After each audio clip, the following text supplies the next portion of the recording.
செந்தாமரையில் இருப்பவளே போற்றி. ஓம் செல்வத்தின் அதிபதியே போற்றி. ஓம் உன் தாழ் பணிந்தோம் போற்றி.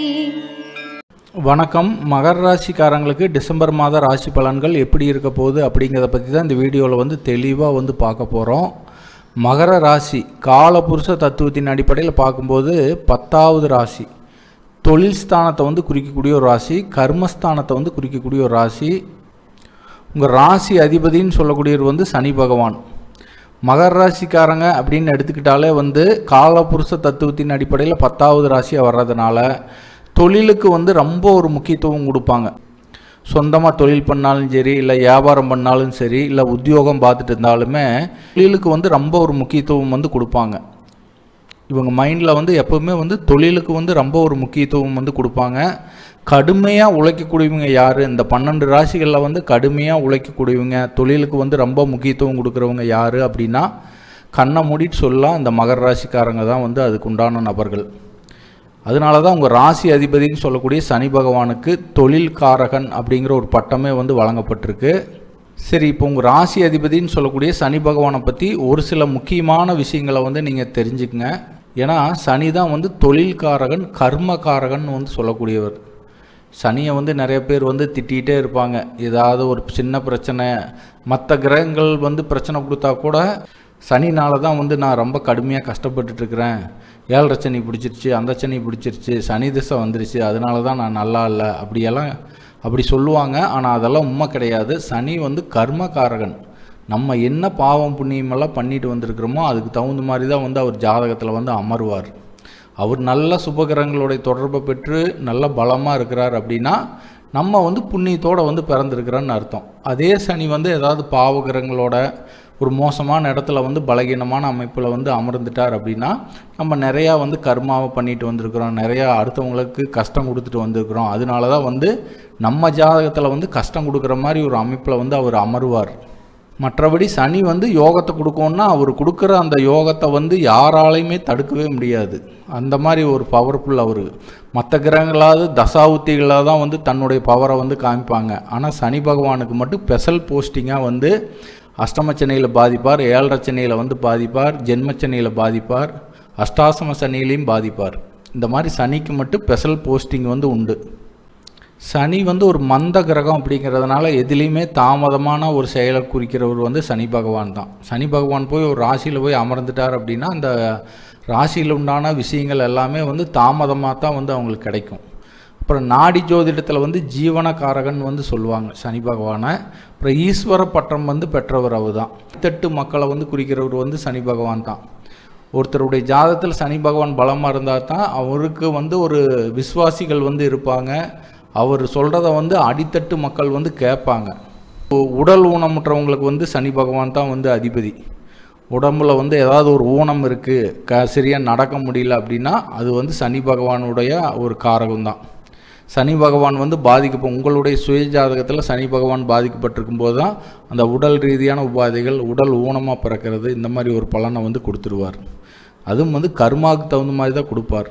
சனி பகவான் பாவகிரகங்களுடைய சேர்க்கை பெற்று பலகீனமாக இருக்கும்போது தான் அவருடைய நோய்களை கொடுப்பார். அதாவது மூட்டு வலி, குதிங்கால் வலி, உடம்புல இருக்கிற அந்த கழிவு பொருளுக்கு அதிபதி சனி பகவான் தான். சனி பகவான் நல்லா இருந்தார்னா அந்த உடம்புல எந்த ஒரு கழிவு பொருளும் தங்காது.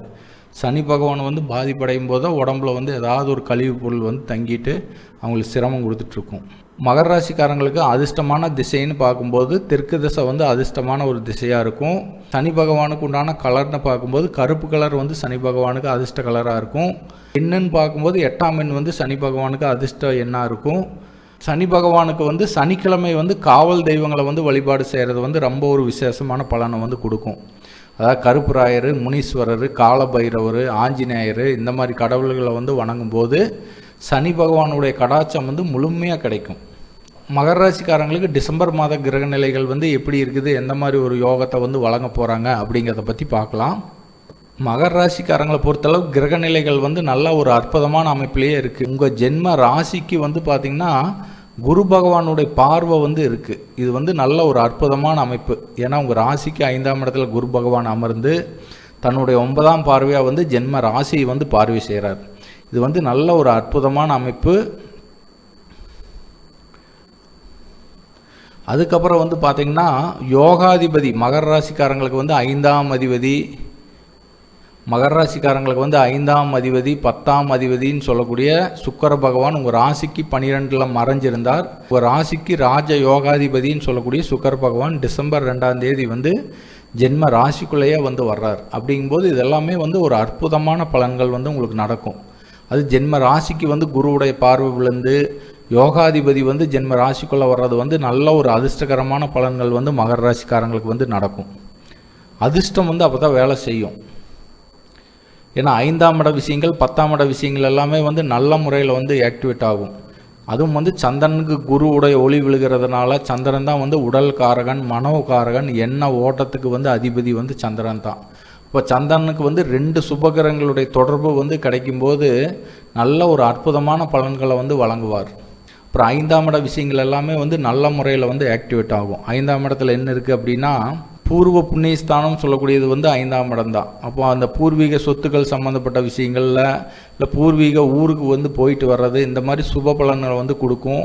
அப்புறம் குழந்தை பாக்கியம் அப்படிங்கிறதும் 5ஆம் இடம் தான். 5ஆம் இடத்துல குரு பகவான் அமர்ந்து அந்த ராசி அதிபதி வந்து ஜென்ம ராசிக்குள்ளே வரும்போது மகர ராசிக்காரங்களுக்கு ஏதாவது குழந்தை பிறப்பில் தடையாக இருந்ததுன்னா அதெல்லாமே விலகி நல்ல ஒரு அற்புதமான ஒரு குழந்தை பாக்கியம் வந்து கிடைக்கிறதுக்கு உண்டான ஒரு அமைப்பை வந்து பெறுவீங்க.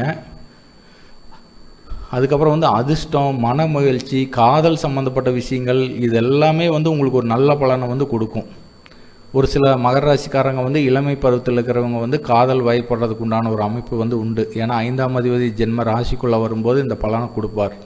எதையுமே வந்து முன்கூட்டியே உணர்வீங்க. இந்த விஷயம் நடக்க போகுது அப்படின்னா அது அப்படியே அக்யூரேட்டாக நடக்கும். ஏன்னா 5ஆம் அதிபதி ஜென்ம ராசிக்குள்ளே வரும்போது சூழ்நிலையை உங்களுக்கு சாதகமான பலனை கொடுக்கும். இயற்கையான சூழ்நிலையை வந்து உங்களுக்கு ஒரு சாதகமான பலனை வந்து கொடுக்கும். அப்புறம் பூர்வீக சொத்துக்கள் சம்மந்தப்பட்ட விஷயங்கள் பங்காளி வர்க்கத்தார் மூலிமா வந்து ஏதாவது ஒரு அனுகூலமான பலன்கள் நடக்கிறது இந்த மாதிரி சுப பலன்களை வந்து கொடுக்கும்.